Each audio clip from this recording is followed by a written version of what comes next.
अगर तुम रात को लेट नाइट डोरेमोन देख रहे हो और अचानक समझ आता है कि ये एपिसोड तो पहले भी देखा है पर याद नहीं आ रहा कि खत्म कैसे हुआ था, तो देखते रहो। चाहे रंग थोड़े अजीब लगें या आवाजें थोड़ी धीमी सी सुनाई दें, चैनल बिल्कुल मत बदलना।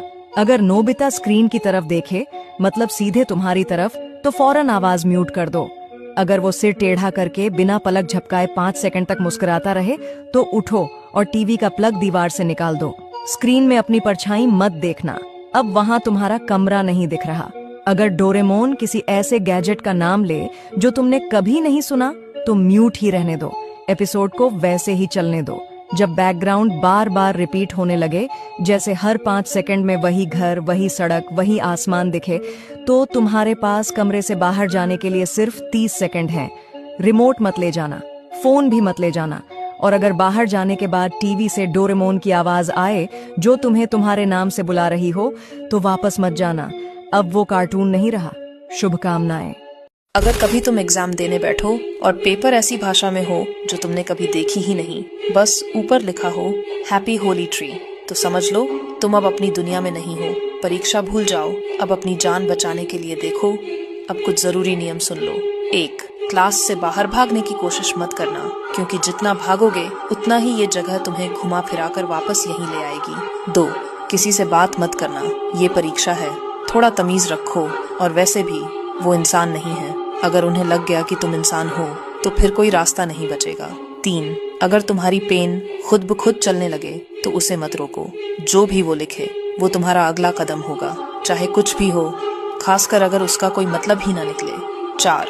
यदि फायर अलार्म बजता है लेकिन कोई ध्यान नहीं देता है, तो बिल्कुल शांत रहें और धीरे धीरे सांस लें। अलार्म उनके लिए नहीं है, यह आपके लिए है, वे इसे सुन नहीं सकते, यह आपको घबराने के लिए बजा है। अगर आप भी इस खेल में हिस्सा लेना चाहते हैं तो हैप्पी होली ट्री लिखिए। धन्यवाद। बधाई हो, आपको मुंबई के मशहूर होटल निर्मला रेसिडेंसी में एक रात ठहरने का मौका दिया गया है। इस होटल ने शाही परिवार, मशहूर हस्तियां और खुद इतिहास को देखा है। जब कॉरिडोर पूरी तरह से शांत हो जाता है, तब यहाँ रहने के कुछ अपने नियम हैं, उन्हें ध्यान से मानना और कुछ सवाल मत पूछना। नियम 1. अगर रात में आपको कॉरिडोर में किसी के चलने की आवाज आए तो उनके पीछे न जाए। वो कोई होटल में रहने वाला नहीं है, वो बस आपको अपने करीब बुलाना चाहते हैं। नियम 2. अगर आपको लगे कि आपके साथ उस होटल में कोई और भी है तो वो सही है। ये होटल एक कब्रिस्तान की जमीन पर बना है और कब्रिस्तान के लोगों को रात में जागने की आदत है। नियम 3. अगर रात को आपको खाने की खुशबू आए या कोई आपका नाम बुलाए तो उसके पीछे न जाए, आप शायद वापस ना आ पाए। नियम 4. अगर आपको भूख लगे तो खाना बाहर से ही मंगवाए, क्योंकि जो खाना होटल में बनता है उसकी सामग्री में आप भी हो सकते हैं। आखिरी नियम. अगर सुबह 4 बजे अचानक कोई कमरे का दरवाजा पीटे तो दरवाजा न खोलें। वो होटल का स्टाफ नहीं है, वो उस होटल के पुराने मेहमान हैं जो वहां से कभी बाहर नहीं निकल पाए।